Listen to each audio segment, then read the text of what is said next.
Voici le sabbat, le jour de repos, sanctifié par notre Dieu. Voici le sabbat, le jour du repos, sanctifié par notre Dieu. Amen. Amen. Amen. Amen. Amen. Amen. Amen. Amen.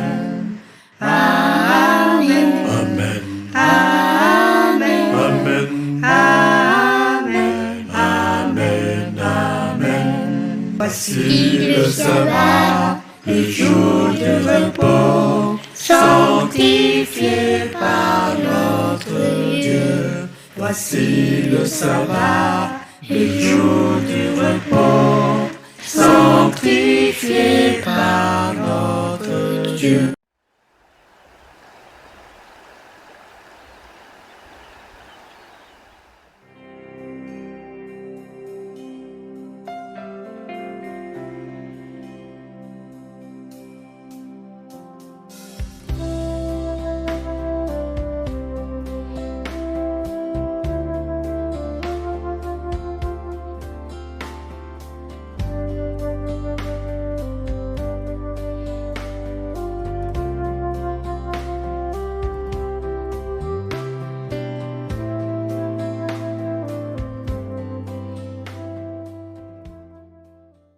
Éternel, nous te louons, car tu es un Dieu glorieux. Tu es un Père miséricordieux. Merci de ta présence divine dans nos vies. Seigneur, tu mets une aide de protection autour de nous pour nous sécuriser de l'ennemi. Tu nous as accompagnés tout au long de cette journée mouvementée. Tu nous as protégés, tu as devancé nos pas. Tu nous as épargnés de tant d'accidents. Merci Seigneur de tant nous aimer, au point que tu as envoyé ton Fils unique Jésus mourir sur la croix pour nos péchés. Et Seigneur, nous voulons qu'il soit le Sauveur et Seigneur de notre vie. Oui, Seigneur éternel, nous ne saurons compter tes bienfaits, tendre Père. Seigneur, tu nous secours dans nos détresses, tu nous guéris dans la maladie, tu nous relèves dans nos faiblesses, tu nous donnes la joie et la paix. Oui, Seigneur Jésus, que ton saint nom soit exalté, toi le Dieu créateur de l'univers, toi qui nous as créés semblables à toi. Sois loué, sois glorifié. Seigneur, tu as choisi en ce soir ton serviteur, Marc-Antoine, pour le partage. Remplis-le de ta toute puissance, que le Saint-Esprit le galvanise et qu'il parle avec force, que nos pensées et nos cœurs soient disposés à être enseignés et mettre en pratique ta parole. Bénis-le, fortifie-le. Au nom de Jésus, je t'ai prié. Amen. Amen. Je bénis le Seigneur pour la grâce qu'il me donne d'être à nouveau parmi vous. J'ai été absent, c'est pas parce qu'il y avait un problème, mais c'est aussi pour les joies du ministère et les responsabilités que j'ai dû me déplacer à plusieurs reprises simultanément et je suis de retour par la grâce de Dieu. Le titre, le thème que je voudrais que nous puissions voir ensemble au nom de Jésus-Christ, c'est le moment de la multiplication. C'est le moment de la multiplication. En effet, si vous regardez l'actualité au sein de l'Église et à l'extérieur de l'Église dans le monde, vous sentez même étant sur terre qu'il y a une grosse activité dans le lieu très saint. Vous sentez que les anges restés soumis à Dieu sont en train de travailler avec une urgence. Vous sentez aussi que ceux qui ont défié Dieu sont en train de travailler avec une urgence. Et Dieu est en train d'envoyer des messages individuels, corporatifs. Il est en train de se passer quelque chose qui va surprendre l'humanité. Et pour que Dieu puisse le faire, il t'envoie un appel. Il m'envoie un appel. Et il te dit, j'ai besoin de toi et c'est le temps de la multiplication. Mesdames et messieurs, frères et sœurs, nous sommes dans le livre de Marc, le chapitre 6. Marc, le chapitre 6. Nous sommes dans le livre de Marc, le chapitre 6. Et nous prenons à partir du verset 34. Marc, le chapitre 6, à partir du verset 34. Si vous y êtes, que quelqu'un me dise Amen. Amen. Marc, le chapitre 36, à partir du verset 34, la parole de Dieu déclare: Quand il sortit de la barque, Jésus vit une grande foule et fut ému de compassion pour eux, parce qu'ils étaient comme des brebis qui n'ont point de berger.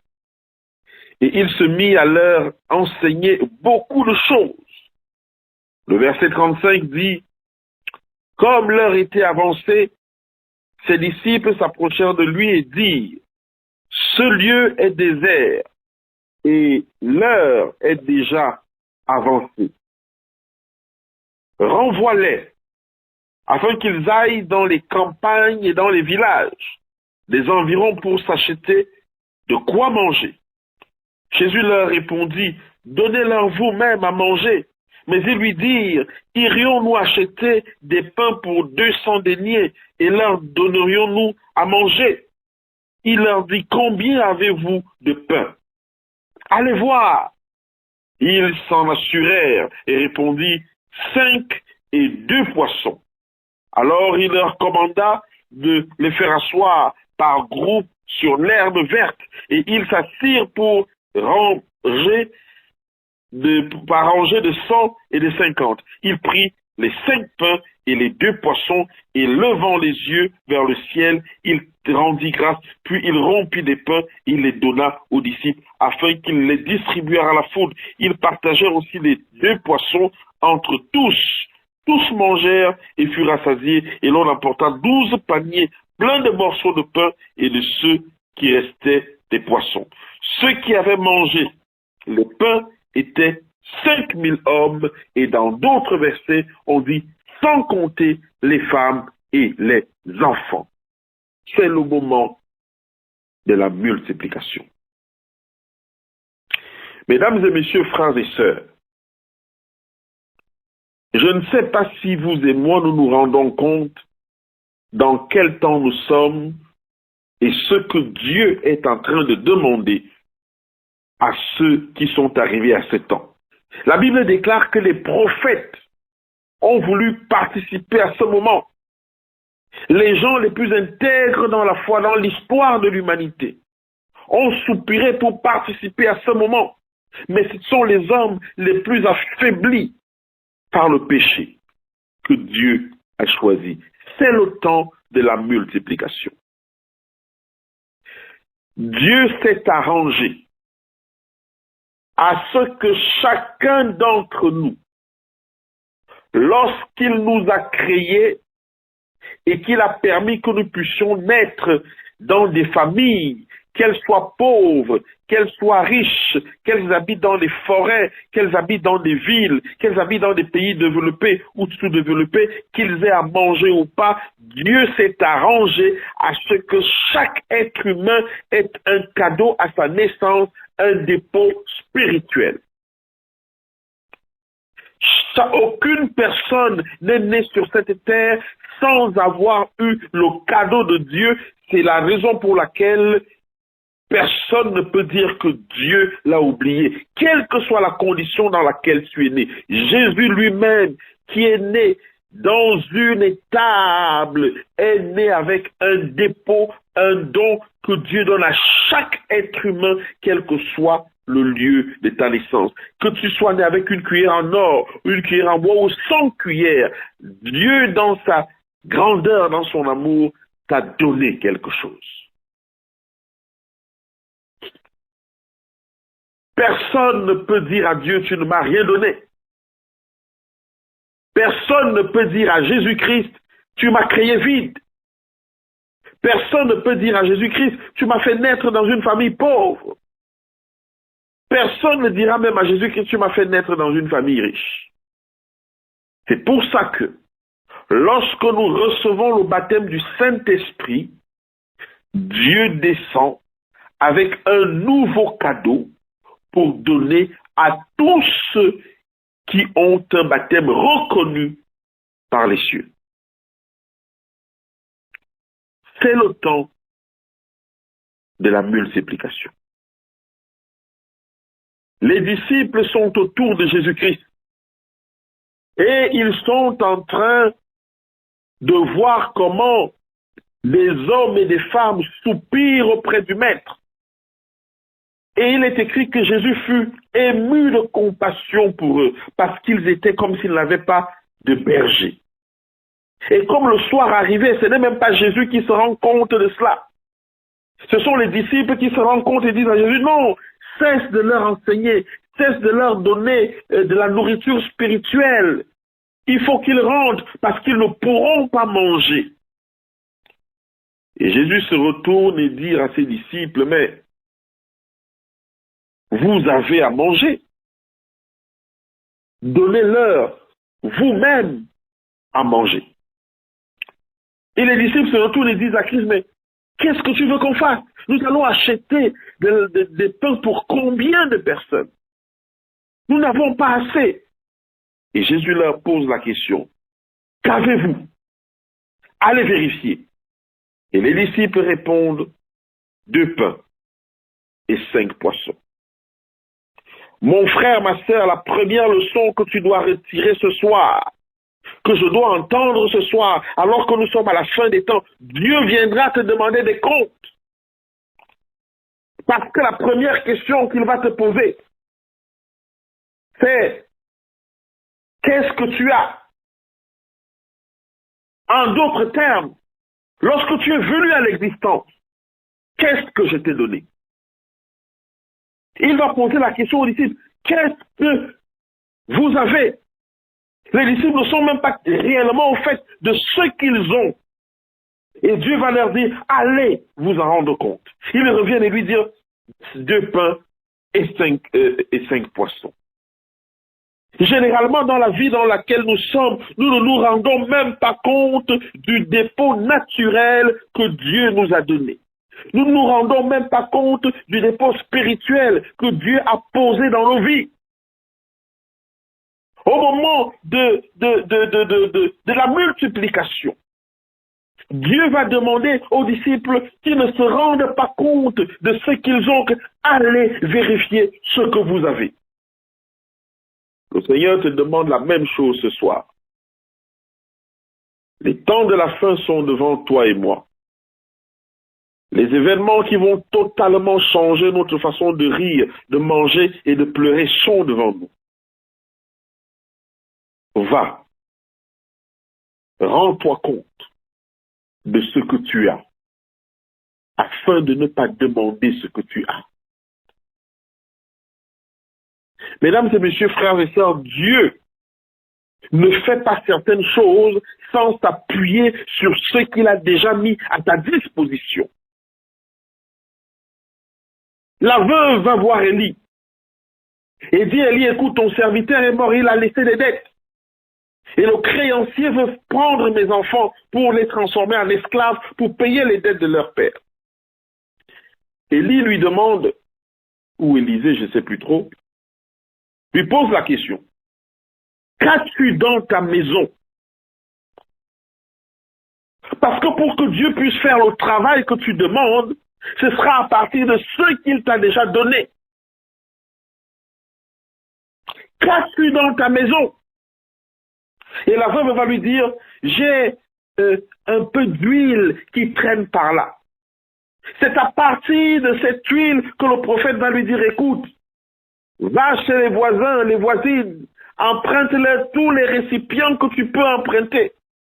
Et ferme la porte avec tes enfants. Et verse de l'huile dans tous ces récipients. Lorsque Élie arrive dans la maison de la veuve de Sarepta, il lui reste un peu d'huile, un peu de farine. Et elle dit à Élie que dès que je vais manger ceci avec mon fils, je mourrai. Élie lui dit, écoute, donne-moi d'abord ceci. Et tu verras le miracle après. C'est le temps de la multiplication. Qu'as-tu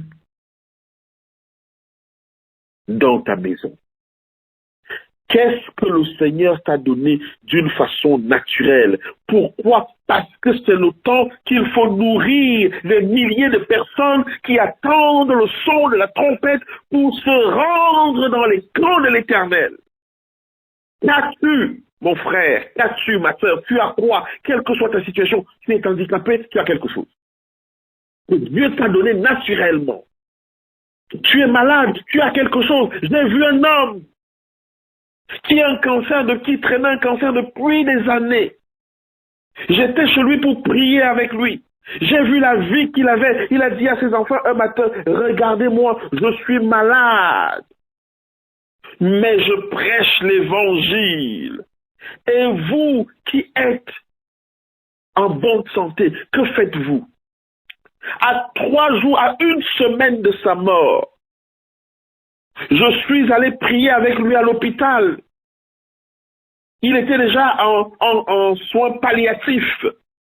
Il savait qu'il allait mourir. Ce jour-là, on a prié ensemble, on a chanté ensemble. Si on vous disait que cette personne était à la trique de la mort, vous auriez dit non. Ce n'est pas possible. Et quelques jours avant de mourir, il a organisé un concert avec sa femme et ses enfants. Il a pris les dernières forces qu'il avait. Il a fait ce concert et il a fait distribuer le livre de la tragédie des siècles à tout l'hôpital dans lequel il était en soins palliatifs, allé ici dans la ville de Limoges. Et le jour où je suis allé prier avec lui, c'était très tard, il était 22h, 23h ce jour-là. Nous sommes allés là-bas avec un frère. Et quelques jours après, on apprend qu'il est mort. Il a laissé un témoignage, un sacré témoignage dans cet hôpital. On ne pouvait pas imaginer que cet homme était malade. Qu'est-ce que tu as? Tu n'as pas de maison, tu as quelque chose. Tu n'as pas de vêtements, tu as quelque chose. Tu n'as pas de travail. Dieu t'a donné quelque chose parce qu'il faut nourrir les 5000 hommes et leurs femmes et leurs enfants qui sont en train de suivre Jésus-Christ. C'est le temps, mon frère, ma sœur, de la multiplication. Le texte nous dit donc que lorsque les disciples sont allés se rendre compte de ce qu'ils avaient parce qu'ils ne le savaient pas. Ce qui veut dire que vous avez des dépôts naturels que vous ne soupçonnez même pas l'existence et que vous allez rendre compte demain. Lorsqu'ils sont allés se rendre compte, comme toi et moi, nous allons faire, rentrer dans nos vies, nous enfermer dans la prière, le jeûne, dire Seigneur, montre-nous ce que tu nous as donné, pour que nous puissions nourrir ce peuple qui est venu à toi et dont tu as compassion, comme s'il n'avait pas de berger. Les disciples lui dirent donc, nous avons 2 pains et 5 poissons. Jésus va donc dire quelque chose. Il leur dit, combien avez-vous de pain? Le verset 38.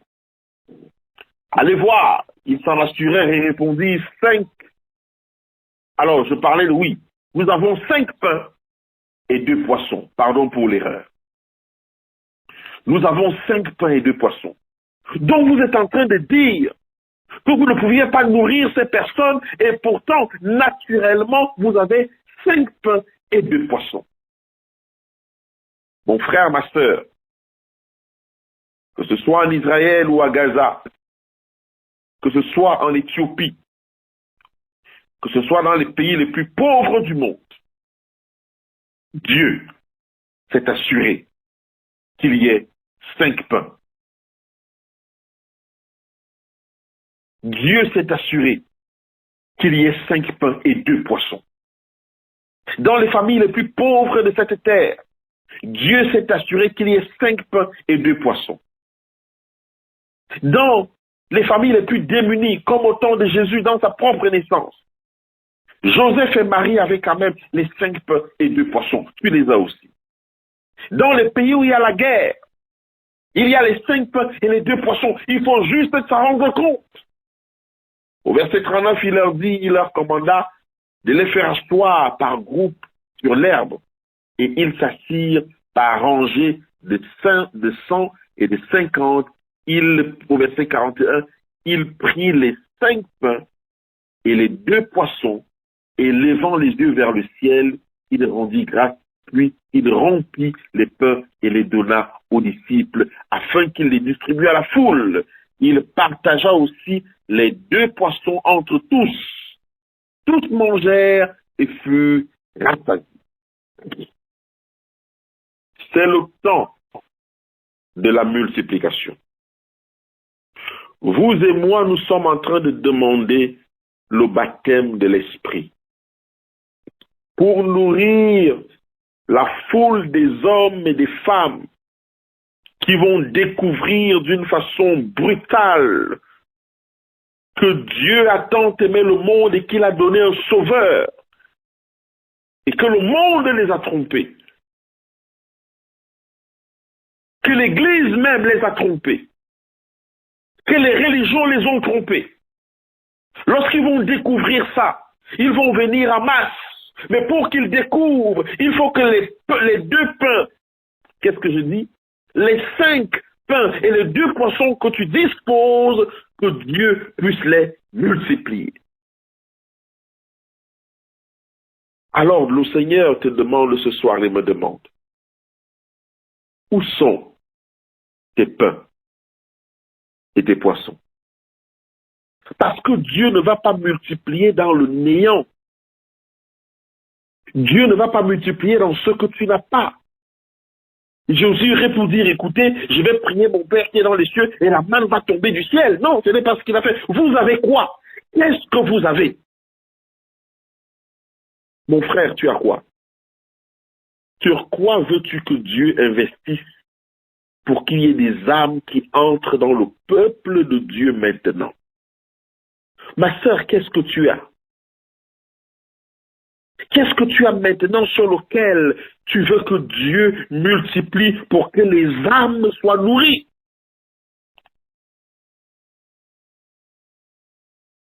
Ce n'est pas la condition dans laquelle tu es qui prouve que tu n'as rien. C'est toi qui ne sais pas ce que Dieu a mis à ta disposition depuis le jour que tu es né, dans la famille dans laquelle tu es né, qu'ils soient des croyants ou pas. Dieu s'est arrangé à ce que chaque être humain ait le minimum, quelle que soit sa condition, c'est-à-dire les pains et les poissons nécessaires. Dieu veut multiplier ces choses que nous avons, qu'il nous a données lui-même. Parce qu'il les voit et il reconnaît que c'est lui le Créateur. Mais est-ce que tu sais ce que tu as?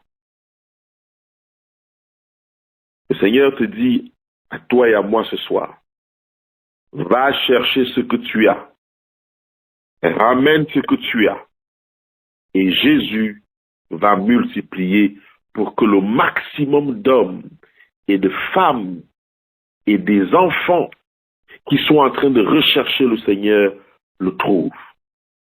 Les disciples n'étaient pas riches. On ne parle donc pas ici de la richesse. Les disciples n'avaient pas d'argent.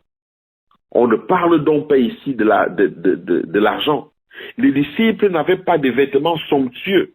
On ne parle donc pas ici des avoirs. On parle de quelque chose de naturel que Dieu a déposé dans la vie de chaque individu qui est né sur la terre d'un homme et d'une femme.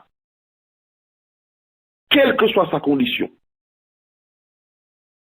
Le Seigneur t'invite ce soir, et moi le premier, à faire ce travail. Si tu veux que la multiplication et que le baptême du Saint-Esprit te localise, il faut que tu amènes à Jésus tes 5 pains et tes 2 poissons. Si tu veux que Dieu investisse sur toi pour que tu sois une source d'eau vive et que des foules entières puissent boire de l'eau qui jaillit de toi, Il faut que tu amènes tes pains et tes poissons. Dieu ne multiplie pas dans le néant. La table de multiplication de Dieu ne fonctionne pas par zéro. Puisque s'il est un créateur et qu'il est amour, il n'a jamais laissé un individu à zéro. Il a toujours créé avec 1, 2, 3, 4, 5, 6 et plus, quelle que soit la condition dans laquelle tu es né. Bien-aimés frères, les temps sont devenus difficiles. La terre est en train de se rendre compte que Satan est un être mauvais, méchant et redoutable. Les hommes vont bientôt ouvrir les yeux, à l'église et à l'extérieur de l'église. Ceux qui ont compris le message des 10 vierges, qui sont en train d'aller à la rencontre de l'époux, ont besoin d'amener des pains et des poissons pour que Dieu puisse les multiplier et qu'ils n'aillent pas seuls. Que le Seigneur nous vienne en aide, mes frères et sœurs, et que cette parole puisse tomber sur de la bonne terre dans mon propre cœur. Et je prie au nom de Jésus-Christ dans le vôtre. Notre Père qui est dans les cieux, tu as donné à chacun d'entre nous un dépôt. Et personne n'est inutile à ton œuvre. Tout le monde est utile, mais personne n'est indispensable. Mais souvent, nous ne savons pas ce que nous avons. Nous ne savons même pas qui nous sommes pour toi. Nous tâtonnons comme les disciples qui ne savent pas comment nourrir une foule et qui sont prêts à les renvoyer chez eux alors que le Créateur de l'univers est devant eux. Tu n'as laissé personne vide, Seigneur. Même Judas, tu l'as doté de capacités extraordinaires. Notre Dieu, notre Père, rends-nous conscients de ce que tu as mis en nous. Tu as dit dans ta parole que tu nous as donné le pouvoir de marcher sur les scorpions, de marcher sur tout esprit maléfique, de les condamner, Père. Mais nous ne sommes même pas conscients de ce pouvoir que tu nous as donné. La parole ne vit pas encore en nous. Elle vit dans nos lèvres, elle vit dans notre cerveau. Nous la récitons, mais elle n'est pas encore dans nos cœurs. Parce que lorsque tes disciples, après s'être baptisés du Saint-Esprit, te demandaient quelque chose, tu les exauçais. Parce qu'ils avaient la parole dans le cœur. Ils pensaient par elle, ils parlaient par elle, ils mangeaient par elle, ils réfléchissaient par elle. Aide-nous à être conscients, Père, des pains et des poissons que tu nous as donnés pour nourrir le peuple qui va rentrer dans la Canaan céleste avec nous. Que la gloire et l'honneur te soient rendus. Nous t'avons prié au nom de Jésus-Christ. Amen. Amen. Amen. Si vous avez aimé cette vidéo, merci de vous abonner à Alliance Éternelle 7 et à bientôt. Bye.